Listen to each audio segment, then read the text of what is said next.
Lucas was no stranger to solitude, but the isolation of this mountain retreat felt different, heavy, almost suffocating. As he drove up the serpentine road, the dense forest seemed to close in around him, the canopy blotting out the fading daylight. When the trail finally came into view, it stood like a forgotten relic, its dark wooden exterior weathered by years of abandonment. Ivy crept up the walls, and broken shingles clung precariously to the roof. It wasn't just neglected, it felt wrong, as though the very air around it recoiled from its presence. Stepping out of the car, Lucas felt an unnatural chill despite the mild evening. His breath formed faint clouds, and he instinctively tightened his jacket around himself. The forest was eerily silent, the kind of quiet that made the hair on the back of his neck stand on end. No birds sang, no insects buzzed, only the faint rustling of the wind in the treetops broke the oppressive stillness. As he approached the front steps, the wood creaked under his boots, the sound echoing far louder than it should have in the emptiness. The front door groaned as it swung open, revealing the dim interior. Dust motes danced in the weak light filtering through the cracked windows. The air smelled of damp wood and decay, and a faint metallic tang lingered on his tongue, though he couldn't place its source. Inside, the living room was frozen in time. Furniture covered in white sheets resembled ghostly figures, and a fireplace, long cold, stood as the centerpiece. Yet, it wasn't the decay or the emptiness that unsettled him. It was the shadows. At first, he thought it was a trick of the fading light, but as Lucas moved through the room, he realized the shadows didn't behave as they should. They stretched unnaturally long, pooling in corners and creeping along the walls, defying the static light of the setting sun. One particular shadow, darker than the others, seemed to linger by the fireplace, its edges flickering as though alive. Lucas shook his head, blaming his fatigue from the long drive, but the feeling of being watched persisted. He wandered into the kitchen, hoping to shake the unease, but the room offered no comfort. The old appliances were rusted and lifeless, and the sink dripped rhythmically, the sound echoing in the quiet. On the counter, he found an old glass jar filled with what appeared to be ash. "Do not let the light die." The handwriting was shaky, desperate, and Lucas felt a pang of unease at its ominous warning. The first real jolt of fear came when he ventured upstairs. The steps creaked beneath him, each groan reverberating like a scream in the silence. At the top of the stairs, the hallway stretched into darkness, the dim light from the windows barely reaching its end.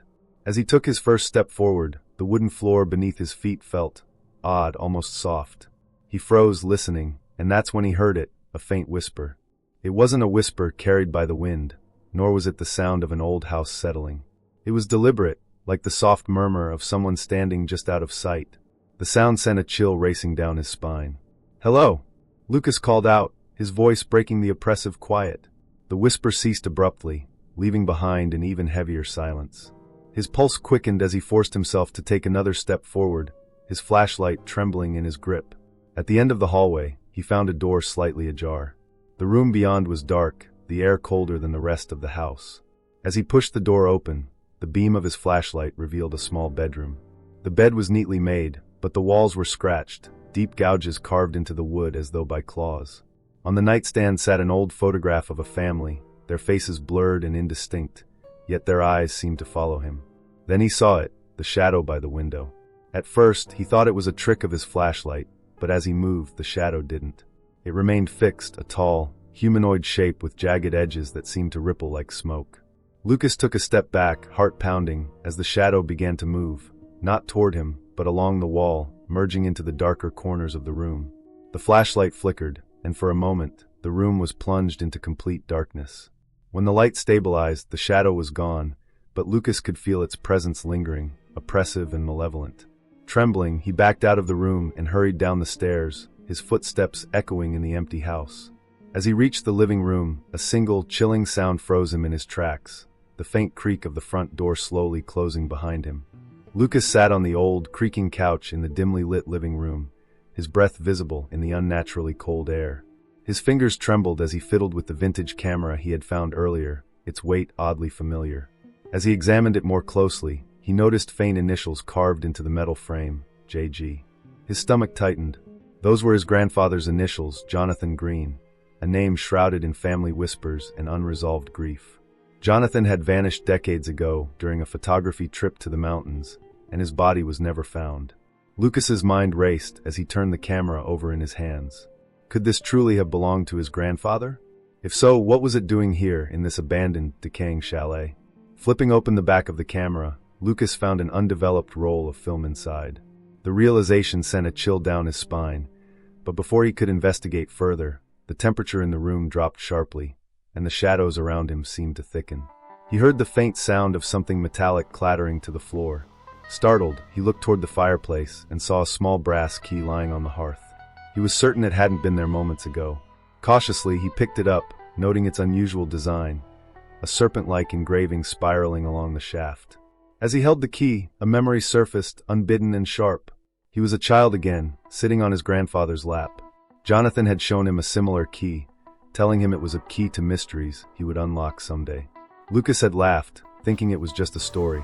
Now, holding the key in the oppressive silence of the chalet, he felt no urge to laugh. The oppressive feeling of being watched returned, stronger now, as though the house itself was observing him. Determined to make sense of the connection, Lucas began to explore again. In the hallway, he noticed a faint scraping sound, like nails dragging across wood. Following the noise, he came to a door he hadn't noticed before. The wood was old, cracked, and covered in strange symbols carved deeply into its surface, symbols that seemed to pulse faintly as though alive. Using the key, Lucas unlocked the door with a trembling hand. The hinges groaned loudly as the door creaked open, revealing a hidden study. Dust-covered books lined the shelves, their spines bearing faded titles in languages he couldn't recognize. A heavy desk dominated the center of the room, its surface cluttered with old papers, maps, and a single lit candle, its flame impossibly steady in the cold, drafty space. On the desk lay a journal with Jonathan Green's name etched into the leather cover. Lucas hesitated before opening it, dread pooling in his stomach. The first pages were filled with his grandfather's neat handwriting, describing a trip to the mountains and his discovery of the enigmatic chalet. As Lucas read on, the tone shifted from excitement to desperation. Jonathan wrote about shadows that moved on their own, whispering to him, showing him glimpses of his own past and future. The final entry was barely legible, the words scrawled in frantic, uneven lines. The house isn't just alive, it's hungry. It feeds on memories, on fears. I can't leave. It won't let me. Lucas froze as a realization dawned on him. The camera, the key, the chalet itself, they were all tied to his family. The shadowy figure he had glimpsed earlier wasn't a mere apparition. Could it have been his grandfather, trapped in some horrific, twisted form by the will of the house? The thought was unbearable, but the evidence seemed to mount with every passing moment. As Lucas closed the journal, the candle on the desk flickered violently, casting shadows that seemed to writhe with malevolent intent. A low whisper filled the room, a single word repeated over and over, "Stay." The temperature plummeted further, and the shadows stretched toward him, as if reaching out with unseen hands. In a panic, Lucas stumbled backward, clutching the journal and the camera. He slammed the door shut, the whispers fading instantly, leaving only the deafening sound of his own heartbeat. When he returned to the living room, he noticed something horrifying, photos scattered across the floor. They hadn't been there before. Picking one up, he felt the blood drain from his face. It was a picture of his grandfather, standing in the same room Lucas now occupied, staring directly at the camera. But something was wrong. Behind Jonathan, a shadowy figure loomed, its jagged edges and hollow eyes identical to the one Lucas had seen earlier. As he sifted through more photos, he found images of himself, taken only moments ago, though he hadn't touched the camera. Lucas's breathing quickened as the realization hit him like a blow. The chalet wasn't just a passive trap. It was watching him, documenting him, and tying him to its insidious history. And worse, it seemed to be pulling him deeper into the same fate that had claimed his grandfather. A single photo, lying face down on the floor, caught his eye. Turning it over, he saw an image of himself, but distorted, his face pale, his eyes hollow, and his body merging with the surrounding shadows. Written in the same frantic handwriting from the journal were the words, "It begins with you." At that moment, the room plunged into darkness, leaving Lucas alone with the sound of his own shallow breathing and the faint, ominous creak of footsteps descending the stairs behind him. Lucas stood frozen in the oppressive silence of the living room, clutching his grandfather's journal tightly against his chest. The photographs scattered at his feet seemed to mock him, their ghostly images seared into his mind. The room felt alive, the walls almost imperceptibly closing in, as if the chalet itself were breathing. The shadows, once lingering at the edges of his vision, now writhed openly, reaching out like skeletal hands. He could no longer deny it. He was at the mercy of this malevolent place, and it wasn't done with him yet. A sudden noise shattered the silence. It was the sound of footsteps, but they weren't coming from above or behind him. No, these were deeper, heavier, echoing up from the very foundation of the chalet. The sound carried a rhythm, deliberate and ominous, as if something was waiting below. Lucas's eyes darted toward the door leading to the basement, a place he had instinctively avoided since his arrival. Now it seemed to call to him, the faint scratching sounds of movement echoing up through the cracks. Gathering every ounce of courage, Lucas approached the basement door. It was adorned with deep gouges, as if something had tried to claw its way out. His hand trembled as he reached for the handle, but before he could turn it, a voice stopped him cold. It wasn't a whisper like before, it was a low, guttural growl, layered with a distorted echo, as though two beings were speaking at once. "Choose." The word reverberated through the air, filling the room with an unnatural pressure.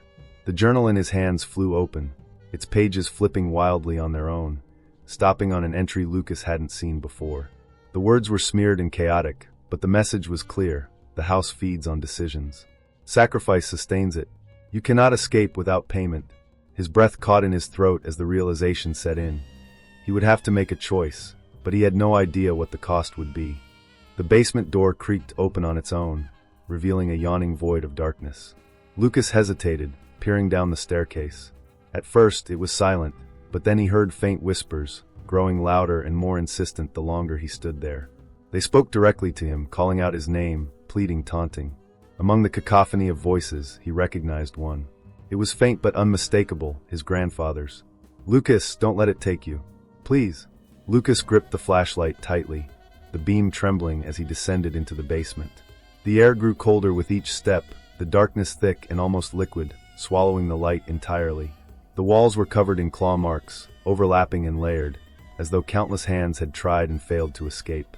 At the bottom of the stairs, he found himself in a cavernous space that defied logic. The basement was impossibly large, its walls disappearing into the blackness. In the center stood an ancient altar, covered in dried blood and surrounded by melted candles.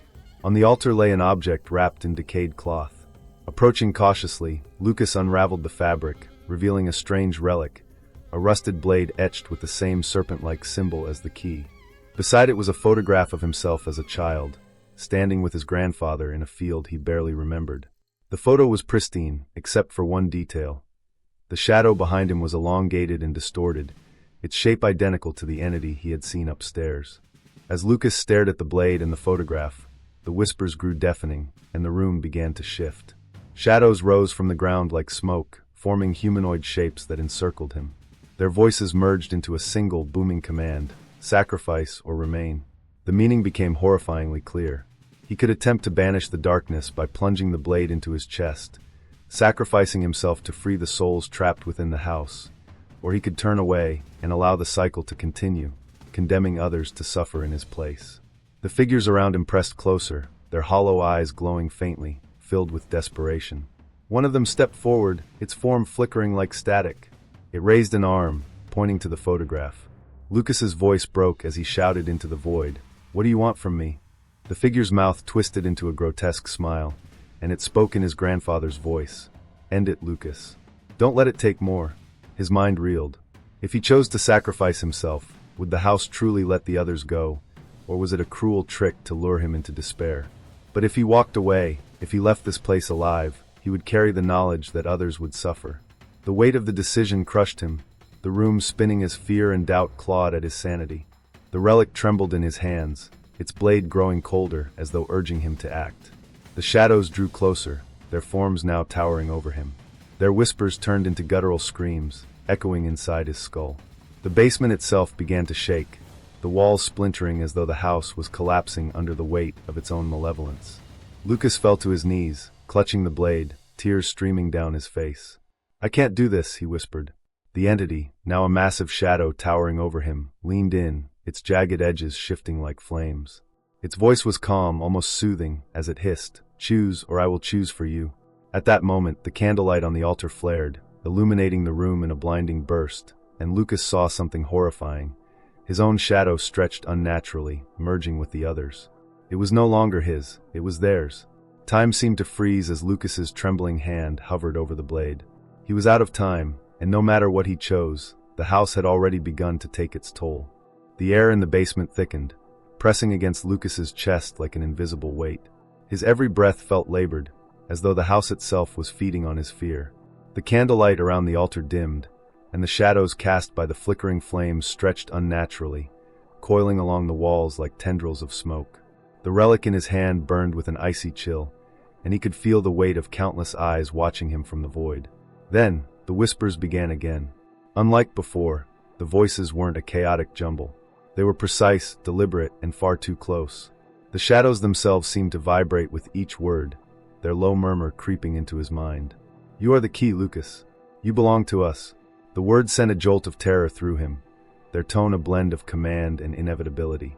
He tried to push the voices away, but they wrapped around his thoughts like vines, relentless and invasive. As he turned to flee, the shadows shifted, blocking his path. The basement was no longer the same. What had once been a cavernous void was now a twisted labyrinth of corridors, their walls pulsing as if alive. Each passageway was bathed in a dim, sickly light that seemed to emanate from nowhere. The shadows moved independently of the flickering flames, forming shapes that danced and convulsed with grotesque intent. Lucas's flashlight flickered in his trembling hand, the beam barely piercing the oppressive darkness. He stumbled down one of the corridors, his footsteps echoing unnaturally loud. The walls appeared to close in around him, narrowing the space until he felt as if he were being funneled towards something. The whispers grew louder, more insistent, forming fragments of sentences that pried at his mind. "You cannot escape. You are ours. It was always you." The words felt like a violation, as though they were coming from within him rather than the shadows. The further Lucas ventured, the more the house seemed to warp reality. The floor beneath his feet shifted, the wood groaning and bending as if it were breathing. The walls were covered in unfamiliar symbols, glowing faintly with a malevolent energy. Then, as he rounded a corner, he froze. A figure stood at the end of the corridor, a tall, shadowy silhouette with jagged edges that rippled like smoke. Its presence was overwhelming, filling the narrow space with an aura of suffocating dread. Lucas raised his flashlight, the beam illuminating the figure's hollow, glowing eyes. They weren't eyes in the traditional sense, they were voids, empty and endless, drawing him in. The figure didn't move, but the shadows around it writhed, spilling out like black ink across the floor and walls. As Lucas stared, paralyzed by fear, he realized the figure wasn't alone. Behind it, dozens of shadowy forms emerged, their shapes less defined but no less terrifying. The whispers intensified, now coming from every direction. They spoke of his past, his failures, and his fears, their words cutting deep. "You ran when he needed you. You turned your back on him. You are no different from the rest." The accusations tore at him, dredging up memories he had long buried, moments of guilt and regret tied to his grandfather's disappearance. The shadows seemed to feed on his anguish, growing darker and more menacing with each passing second. The figure at the end of the corridor finally moved, its steps slow and deliberate. With each step, the air grew colder, the walls closing in tighter. Lucas backed away, his heart pounding, but the corridor behind him had vanished, replaced by an impenetrable wall of darkness. He was trapped. The figure raised an arm, its shadow stretching impossibly long, reaching toward him. The whispers crescendoed into a deafening roar, and Lucas dropped to his knees, clutching his head as the noise overwhelmed him. Then, as suddenly as it began, the noise stopped. The oppressive silence was worse. Lucas opened his eyes, his vision blurry, and saw the shadows retreating, pulling back toward the figure. It stood motionless once more, its hollow gaze locked onto him. Slowly, it raised its other arm, pointing toward a doorway that hadn't been there before. A faint, ethereal light spilled out from the opening, casting long, warped shadows across the corridor. Driven by a mix of fear and desperate curiosity, Lucas staggered to his feet and approached the doorway. The air around it crackled with an unnatural energy, and the light within pulsed like a heartbeat. As he stepped through, he found himself in a small, circular room. At its center stood a mirror, its surface cracked and smeared with something dark and viscous. The whispers returned, softer now, almost coaxing. "Look, Lucas. See what you've forgotten." Compelled by an unseen force, Lucas approached the mirror. As he stared into its fractured surface, his reflection began to change. It wasn't him. It was his grandfather, Jonathan, standing in the same room, holding the same relic. The scene in the mirror shifted, showing Jonathan's final moments in the chalet.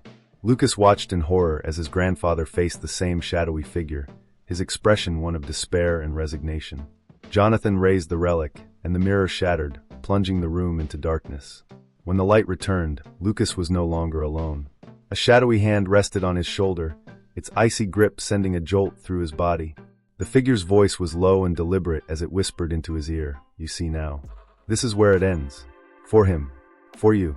For all." The room began to dissolve around him, the walls melting into the shadows. Lucas screamed, but the sound was swallowed by the darkness, leaving only the whispers, growing louder, more insistent and inescapable. Lucas stumbled out of the circular room, his mind reeling from the vision in the mirror. His legs felt weak, his breath shallow, and his heart pounded with an intensity that echoed in his ears. The chalet was no longer just a building. It was alive, feeding off his terror and despair. The walls seemed to shift as he moved, the corridors narrowing and stretching, guiding him deeper into its labyrinthine grip. He could feel the weight of unseen eyes watching, lurking just beyond his peripheral vision. As he turned a corner, the air grew thicker, heavy with an acrid smell of smoke and decay. His flashlight flickered, the beam weak and unreliable, revealing glimpses of grotesque shapes etched into the walls. Hands, faces, twisted figures, all seemed to reach out from the wood, frozen in silent agony. The shadows that had once clung to the edges of the room now moved with purpose, slithering across the floor like living things, circling his feet. They weren't just shadows, they were watching him, testing his resolve, pushing him closer to the edge. The whispers returned, but this time, they spoke directly into his mind, bypassing his ears entirely. "You can't fight us, Lucas. We know your fear. We are your fear." The voice was neither male nor female, but an amalgamation of countless voices, each layered and distorted. It wasn't a taunt, but a truth, a brutal acknowledgement of the power the house held over him. He tried to push the thoughts away, but they clawed at his sanity, dragging him into a spiral of doubt and dread. The corridor ahead opened into a vast, dark space, a grand hall that defied the size of the chalet's exterior. The ceiling arched high above, shrouded in shadow, while the walls were lined with distorted mirrors. Each one reflected not the reality of the room, but warped visions of Lucas himself. In one mirror, he appeared as a child, clutching his grandfather's hand, his face frozen in innocent joy. In another, he was older, standing alone in a field as a storm loomed overhead.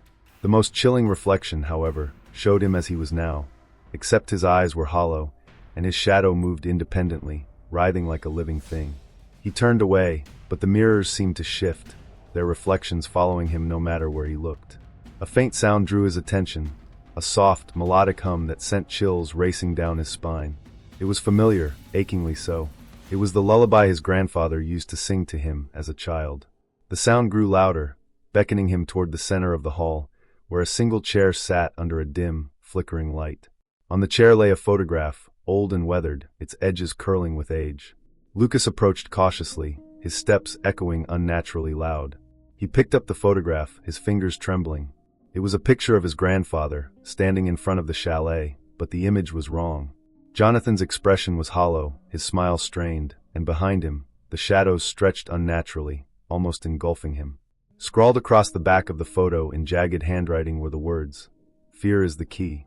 Fear is the door."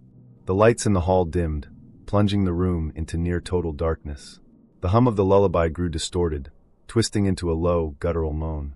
Lucas turned to leave, but the mirrors now reflected something far more horrifying. The distorted versions of himself were no longer still. They were moving, their faces twisted in expressions of anguish and madness.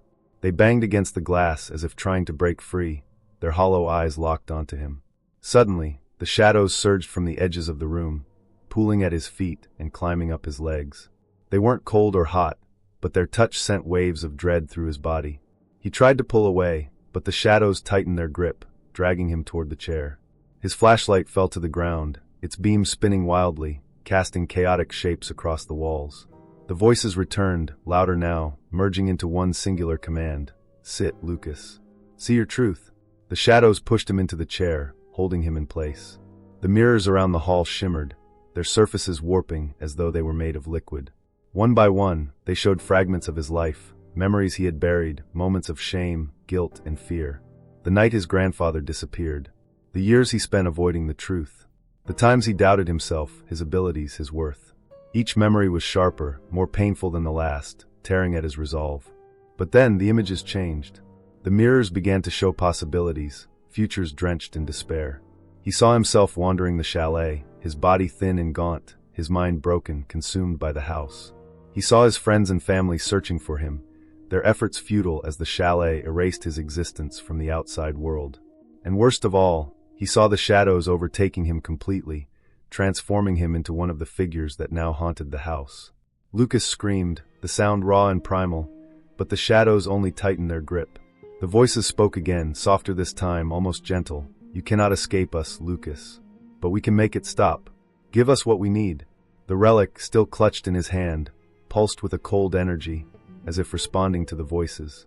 The choice loomed before him like a chasm. Face the endless torment of the house, or surrender to the darkness and end it all. The whispers grew softer, fading into a low hum that seemed to emanate from his very soul. Lucas sat frozen, staring into the mirrors, the warped versions of himself staring back, waiting. The shadows receded slightly, loosening their grip but never letting go entirely, as if giving him the space to decide. His thoughts raced, his heart thundered, and in the back of his mind, one truth lingered. The house didn't want his fear. It needed it, and the longer he hesitated, the more it fed. Lucas sat motionless in the chair, the relic clutched in his trembling hands. The shadows, now retreating slightly, pulsed with a life of their own, as if anticipating his next move.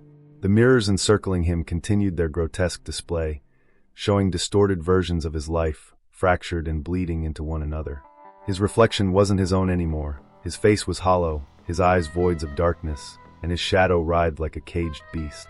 The whispers, once chaotic and overlapping, unified into a single voice, deep and resonant, filling the cavernous hall. The time has come, Lucas. Your truth lies before you. Will you face it, or will you feed us? The voice was calm, almost soothing, but laced with a menace that made his skin crawl. The air around him crackled with a static energy, growing colder with every passing second. He could feel the house waiting, its hunger palpable, a presence pressing against his chest like a physical weight. The relic in his hands grew heavier, its etched serpent design glinting faintly in the dim light. Suddenly the room shifted. The walls trembled, the mirrors rattling as the house seemed to breathe. The light above him flickered violently, casting long, jagged shadows that danced across the floor and walls. From the center of the room, a shape began to emerge. At first, it was amorphous, a swirling mass of darkness, but as it grew, it took on a more defined form. A towering figure composed entirely of shadows, its jagged edges flickering like flames. Its hollow eyes bore into Lucas, and its voice echoed through the hall, each word vibrating deep in his bones. You have seen the past. You have glimpsed the future. Now you must decide. The figure raised an elongated arm, its fingers impossibly long, pointing directly at Lucas. From the tip of its shadowy appendage, tendrils of darkness slithered toward him, wrapping around his wrists and ankles, pinning him in place. The whispers intensified again, filling his mind with memories he had tried to forget. Lucas saw his grandfather's face, pale and desperate, as he stood in the same hall decades earlier. The vision played out like a cruel memory, showing Jonathan holding the relic, trembling as the same figure loomed over him. Jonathan's voice echoed faintly, layered with anguish. I thought I could stop it. I thought I could save us. The image shifted to show Jonathan plunging the blade into his own chest, his body dissolving into shadows, his voice fading into silence. The vision ended with Jonathan's shadow merging with the walls of the chalet, becoming part of the entity that now tormented Lucas. The realization hit him like a thunderbolt. The house didn't just consume its victims, it absorbed them, transforming their very essence into the shadows that haunted its halls. The relic wasn't a weapon, it was a key, a gateway for the house to claim its victims fully. And now it wanted him. The shadow figure stepped closer, its form shifting and writhing, always on the verge of dissolving but never quite losing its shape. Its voice softened, almost tender. Your fear is beautiful, Lucas. Your pain exquisite. Surrender, and it will all end. Resist, and you will linger here forever, as he did. The figure gestured toward the mirrors, where Lucas saw his own face staring back at him from every shadow, his expression twisted in torment. Lucas's mind raced. If he gave in, would the house truly release him, or was this just another lie? And if he resisted, how long could he survive before the house broke him entirely? The weight of the decision crushed him, his breathing shallow, his vision blurred. The relic seemed to pulse in his hands, growing colder with each passing second, as if urging him to act. The mirrors around him began to fracture, cracks spiderwebbing across their surfaces, revealing glimpses of something beyond. Through the cracks, Lucas saw flickering images of a vast, dark void, a space that defied understanding. It was endless, oppressive, and filled with the echoes of countless voices, screaming in anguish. The whispers around him merged with the screams, a cacophony of torment that threatened to overwhelm him. Then he saw it, his grandfather's shadow, barely distinguishable among the countless others, its outline weak and trembling. The shadow seemed to turn toward him, its faint voice cutting through the chaos. "Lucas, it doesn't end. Don't let it take you." The plea was filled with desperation, but it was drowned out by the rising voice of the entity. "He is nothing. You are everything. Choose now, Lucas." The relic in his hands began to glow faintly, its etched symbols shimmering with an unnatural light. Lucas felt a surge of cold run through his body as the whispers receded, leaving only silence. The shadow figure loomed over him, its jagged form blotting out the dim light, its hollow eyes locked onto his. The silence was deafening, oppressive, as though the house itself was holding its breath, waiting for him to act. Tears streamed down Lucas's face as he gripped the relic tightly, his knuckles white. His mind raced with the weight of the choice before him. If he plunged the blade into his chest, would it free the souls trapped within the house, or would it simply condemn him to the same fate as his grandfather? If he resisted, would he become part of the house anyway, his essence twisted into one of its shadowy servants? The shadow figure leaned closer, its voice a whisper that cut through the silence like a knife. "We are patient, Lucas, but the house will have you, one way or another. Make your choice." As the light around him dimmed and the whispers began to return, Lucas realized that no matter what he chose, the house had already claimed a part of him. And the worst truth of all was that it was never going to let him go. The air in the room became heavier, suffused with an overwhelming sense of finality. The shadowed figure towered over Lucas, its form pulsating and shifting like a storm of darkness barely contained. The mirrors surrounding him cracked further, fragments falling to the floor and dissolving into wisps of smoke. Each shard reflected a distorted image of Lucas, showing not just his fear, but his soul unraveling, piece by piece. The relic in his hands burned cold, its weight almost unbearable, as if it were tethered to the will of the entity before him. The shadow spoke again, its voice now a thunderous roar that shook the very foundation of the chalet. "You cannot escape your fate, Lucas. This place is your destiny. You are ours." The words echoed endlessly, bouncing off the walls, filling every corner of the room. Lucas's heart pounded in his chest, his every instinct screaming at him to flee, yet there was nowhere to go. The walls shifted, closing in, twisting into grotesque shapes that writhed and breathed like living flesh. As Lucas clutched the relic tighter, he realized he couldn't delay the inevitable any longer. The house demanded a sacrifice, and the choice was his to make: submit to the shadows and lose himself entirely, or take the blade and fight, knowing it could mean his destruction. His grandfather's voice echoed faintly in the back of his mind, a desperate plea barely audible over the roar of the entity. "End this, Lucas. Don't let it take you like it took me." The shadow entity raised an arm, its jagged edges cutting through the air like knives. It pointed at Lucas, and the shadows around him surged forward, encircling him, pressing against his skin like cold, suffocating tendrils. The whispers returned, now deafening, each one a fragment of his own doubts and fears. "You are weak. You cannot fight us. You were always meant to fall." Summoning every ounce of courage he had left, Lucas raised the relic, its blade catching the faint light from the shattered mirrors. The serpent engraving glowed faintly, as though responding to his determination. The shadow figure recoiled slightly, its form flickering as if threatened. Lucas took a shaky step forward, his voice trembling but resolute. "I won't be your prisoner," he said, his words cutting through the oppressive air. The entity let out a deafening roar, and the shadows surged violently, slamming into Lucas with the force of a hurricane. He was thrown to the ground, the relic skidding out of his grasp. The shadows wrapped around him, pinning him in place, and he felt their cold, malevolent presence seeping into his skin, into his mind. The whispers turned into screams, a cacophony of voices that tore at his sanity. Images flashed before his eyes, his grandfather's face twisted in agony, the faces of countless others consumed by the house, and finally his own face, hollow and lifeless, trapped in the mirrors forever. Desperate, Lucas reached for the relic, his fingers brushing against its icy surface. The shadows tightened around him, their grip crushing, but he refused to give in. With a scream of defiance, he grabbed the blade and plunged it into the ground. The room exploded with light, a searing brilliance that illuminated every corner of the chalet. The shadows shrieked, their forms dissolving into wisps of smoke that were sucked toward the blade. The mirrors shattered completely, their fragments disintegrating into nothingness. The shadow figure let out a final, guttural roar, its form breaking apart, piece by piece, until only a faint outline remained. It stared at Lucas with its hollow eyes, its voice now a whisper. "You think this ends us? We are eternal. And so are you." With that, the figure dissolved, its remnants drawn into the blade, leaving Lucas alone in the now silent hall.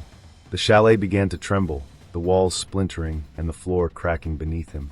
The oppressive energy that had suffused the house was gone, but the structure itself seemed to be collapsing under the weight of its own existence.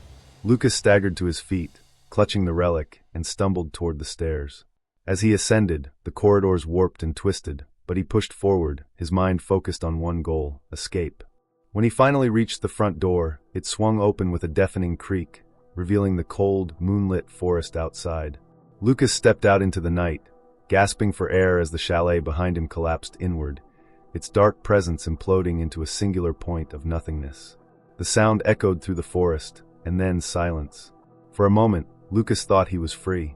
But as he looked down at the relic in his hand, he saw the faint glow of the serpent engraving, its light pulsing rhythmically, like a heartbeat. The whispers returned, faint and distant, but unmistakable. "This is not the end, Lucas. You are ours forever." He dropped the relic, but it didn't hit the ground. It simply vanished, dissolving into shadow. Lucas stood there, his breath visible in the cold air, as the forest grew unnaturally still. Deep down, he knew the truth. The house was gone, but its curse lived on. And now it was a part of him. Lucas staggered away from the remnants of the chalet, his body trembling with exhaustion, and his mind clouded with the lingering echoes of the whispers.